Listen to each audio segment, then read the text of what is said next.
السلام عليكم ورحمة الله وبركاته. ازيكم يا حبايبي؟ عاملين ايه؟ يا رب تكونوا بخير. كل سنة وانتم طيبين، ورمضان طبعا على الابواب، اللهم بلغنا رمضان. فبنحب نجدد في مطبخنا ونعمل بعض الافكار البسيطة كده اللي مش مكلفة وتقدر اي ست تعملها. انا النهارده جات لكم بالفيديو ده مختلف خالص عن اي فيديو قدمته قبل كده. بيجي لي افكار بسيطة كده، انا ست بسيطة وبيجي لي افكار بحب اعملها وبتعجبني فبصورها، وجمعت لكم تجميعة كده قلت اما انزلها لكم. يمكن ما يكونش حد عارف الافكار دي، انا بشوفهاش عند حد والله، هي بتيجي في دماغي كده وبنفذها فبتعجبني. وكل ما حد يدخل في مطبخي ويشوف الحاجات ديت بيثني عليها ويقول حاجه كويسه. يعني السبت ده كل ما حد يجي عندي يقول انت شارياه منين، على اساس ان انا مثلا شارياه هو بالورود دي. لا، الورود ديت انا جبتها من عندي، كانت موجوده عندي، وجبت شمعايه ولزقت كده على السبت ده. فبرز السبت وخلاه شكله مختلف، يعني تحفه فنيه، تحس انك عامله حاجه كده مختلفه في مطبخك. وبحط في ارضيته كده منديل، ما عندكيش مناديل الاكل بتحطي ورقه وتجمعي فيها بقى كل الازاز دي. تاخدي بقى السبت كده جنبك وانت بتطبخي جنبك على البوتاجاز، بيبقى قريب منك، فيه بقى الخل وفيه الزيت الحر وفيه خل التفاح وفيه الزيوت اللي انت عارفاها كلها، زيت الزيتون. فبصراحه فرق معايا قوي. انا كنت الاول حطاه كده في صندوق تاني كده، فبصراحه رحت عند بتاع البلاستيكات، فعجبني السبت ده فجبته بقى، قلت هجمع فيه واحط فيه الزيوت والحاجات دي. فلقيت شكله ثبت، يعني حاجة مش مختلفة كده. فجال فكرة الورد ده فعملته، فبصراحة خلى المطبخ شكله تحفة. يعني حاجة بسيطة خالص، ابرزي الحاجة ديت بأي حاجة موجودة عندك، بورود، بأي حاجة موجودة عندك بتفرق أوي في الشكل ده. والفكرة كانت معانا. الفكرة التانية بقى أجمل من الفكرة دي بصراحة. الفيديو كله أفكاره حلوة أوي والله، بإذن الله تعجبكم. أنا شايفاها كده، أنا قلت لكم كل واحد وليه فكره. طبعا اي واحده عندها بوتاجاز كده بتحب تنضفه، فهتنضفي مطبخك بكل سهوله خالص. بس اهم حاجه يكون عندك حته قماشه صوف. طبعا ديت كانت طاقيه، وكمان كانت الطاقيه ديت اصلا انا صنعاها، كان عندي بلوزه، والبلوزه كانت يعني اتقطعت بس الكم بتاعها سليم، فخدت الكم ربطته وعملته طاقيه لبنتي، والبنت كبرت والقماشه دي رميتها في الدرج. يعني الطاقيه دي سبتها في الدرج فتره طويله، ما رضيتش اديها لحد، يعني لان شكلها مش ظريف وكده. فجيت بقى في بالي كده طلعتها قلت امسح بقى البوتاجاز. فبمسح بقى البوتاجاز فرقت معايا والله يا جماعه. حسيت ان انا الفكره دي كانت غايبه عني فين. شويه بريل كده وبتنضف البوتاجاز معاك وتحوش الايدام في ثواني، مش زي اي حاجه خالص، ولا تقولي لي ليفه ولا منظفات ولا حاجات من دي خالص. دي تاني فكره. الفكره التالته بقى، ودي جت معايا بالصدفه بقى. انا كنت عامله كيك وحطيت عليه حليب بالسكر، وحطيته في البوتاجاز تاني كده يعني حوالي 5 دقايق كده، البوتاجاز لسه يعني دافي كده، فطلع معايا بالشكل ده. فالشكل العام عجبني والعيال عجبهم قوي الشكل، قالوا لي هو انت عامله الشكل ده ازاي؟ قلت لهم والله جت معايا بالصدفه. فصورتها بعد حتى ما قطعتها، قلت اما انزلها لكم، لو عايزين تعملوا الكيك بشكل مختلف اعملوه بالطريقه دي. حط عليه بس الشربات باللبن كده، لبن بالسكر، وحطيه في البوتاجاز وهو سخن 5 دقايق وطلعيه هتلاقيه واخد المنظر ده.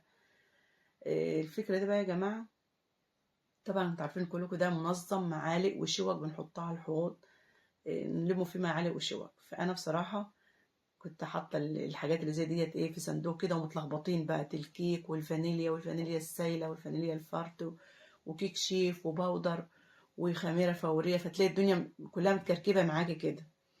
فجبت بقى المنظم ده بصراحه وحطيت فيه الحاجات، فرق معايا قوي. اخده كده لما اكون بعمل اي حلويات يبقى كل حاجه جنبي، كل حاجه حطها في عين بقى، متبقاش الدنيا متلخبطه معاكي كده. بجد يا جماعة الفكرة ديت عجبتني قوي ومنظمة معايا وبتفرق معايا في الوقت وكل حاجة كده. أمد ايدي اخدها كده من غير ما الخبط الدنيا ببعضيها. ومنظم مش غالي خالص، وموجود عند بتاع البلاستيكات، وبتجيب اللون اللي انت عايزاه اللي يمشي مع مطبخك. الفكرة اللي بعد كده، طبعا اكيد كلنا بيبقى عندنا مصافي بتتقطع مننا، بتدوب، بيتخرم فيها خرم، اي مشكلة. طبعا انا كنت جايبة المعلقة الكبيرة ديت اللي احنا بنشيل بيها الشيبسي ونصفي بيها الحاجات من الزيوت، وكنتش جايباها اصلية، فدابت من الحروف كده. فطبعا اتعلمت درس وجبت التانية ديت نظيفة جامد. يعني لما تجيبي حاجة زي ديت لازم تجيبها ستانلس نظيف، بتتحمل معاكي حتى لو غالية شوية. بجد يا جماعة الغالي تمنه فيه، فما تسترخصيش أي حاجة. طبعا كنت جايبة ديت ودابت مني فما رميتهاش. طبعا مسكت حتة قماشة كده، القماش ده بيبقى موجود في أي طقم شربات عندك، طرحة دايبة عندك ومش محتاجاها، اتقطعت أي لون انت عايزاه بقى. فأنا بصراحة كان عندي القماش الأسمر ده، كان طرح كده خفيفة، فمسكتها بقى بتقوم ماسكة أو حطها على المصفى بتاعتي وماشية بالإبرة ومخيطة، او مش عايزة تعملي بالإبرة ممكن تعمليها بأمير، بس بصراحة الإبرة بتعيش معاكي فترة طويلة لما تمسكيها بالإبرة وتعملي الخيط نفس اللون. بصراحة والله يا جماعة أنا عندي يعني المصافي دي كلها، المصفى الخضرا دي عندي منها تلاقي 5 6 في قلب بعض كده، سايباهم كده على جنب وبعمل بديت، لأن ديت خرمها ضيقة يعني، في حاجات كده بتبقى عايزة تصفيها لبق، الزيت وعايزاه تنضفيه ومش عايزة فيه أي عقار خالص، بيخلي الحاجة معاكي متصفية 10/10. عصير عيالك ساعات بيسهوا ويحبوا العصير ما فيش أي ألياف خالص. فأنا بصراحة المصفى ديت نفعاني جامد يعني. فبعد كده ما يبقى عندك اي مصفى هتدوب منك او اتقطعت منك ما تزعليش، عشان حتى لو اتخرمت خرم صغير بترجعي تخيطها بالابره تاني، فبتبقى سهله يعني. الفكره اللي بعد كده طبعا انا كنت رايحه لبتاع المكتبه، قلت له انا عايزه قلم اكتب عليه الحاجات اللي انا بتلكها واحطها في الفريزر، بحب اكتب التاريخ، الحاجه اللي انا مفرزاها الاول بحب اطلعها، فالدنيا بتتلخبط عندي، فبعرفش طبعا، وخصوصا البقدونس والكزبره والشبت بيتوهوا مني يعني، ما اعرفش الحاجه من بعضها غير اما افتح الكيس واشم. فقلت له انا عايزه قلم اكتب على الحاجه الحاجه ما تطلعش مني. فقال لي طب خد الورق ده، اداهولي، بيبقوا 4 كده في كيس، والكميه دي كلها يعني يعدوا 100 ورقه صغيرين زي دي كده، ب5 جنيه. وكمان الورقه دي مش هتجيبها تعملها الواحده بوحدتها، انت بتقطعي الورقه على 3 4 اكياس، وتكتبي بقى على الورقه اللي انت عايزاها. بجد الفكره دي تفرق معاكوا اول تطلعي حاجتك طازه كده اول باول، وتبقى عارفه كل حاجه من بعضها. الفكرة الأخيرة طبعا ومهمة أوي لأي ست بيت بتحب تخبز في رمضان، قرص، بيتزا، طبعا أكيد كلنا بنعمل معجنات في بيتنا. فالباكو الخميرة الفورية دلوقتي يا جماعة ب2 جنيه، ما بيكفيش يعني كيلو دقيق حتى. فعلى إيه هتجيبي باكو خميرة بيرة زي ده؟ شايفة الباكو قد إيه؟ بيكفيني شهرين 3 بحطه في الفريزر وبعمله بالطريقة ديت. وبصراحة بيخلي المعجنات معايا في منتهى الجمال، بيتزا، قرص، أي حاجة بتعمليها الخميرة البيرة صحية واقتصادية. بتجيبي الباكو ب15 جنيه وتحطيه في كيس زي ده كده، لو ما عندكيش حد يجيبهولك قولي لأي سوبر ماركت بتتعاملي معاه هاتلي باكو خميرة بيرة وهو يجيبهولك، هو أصلا بيبقى متوفر كمان عند بتاع الدقيق بالذات يعني.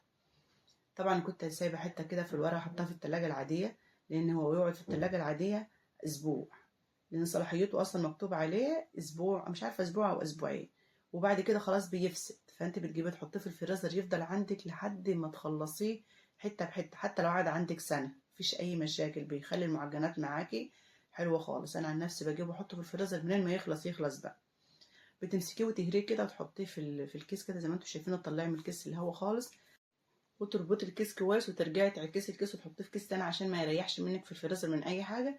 ولما تعوزي تخبزي تطلعي حته تحطها في شويه ميه دافيين وتعملي بيها احلى معجنات. يا رب تكون الافكار عجبتكم، اتمنى اذا كان الافكار عجبتكم ما تبخلوش عليا باللايك، والناس الجديده اللي اول مره تنورنا في قناتي اتمنى تشترك في قناتي. دمتم في رعايه الله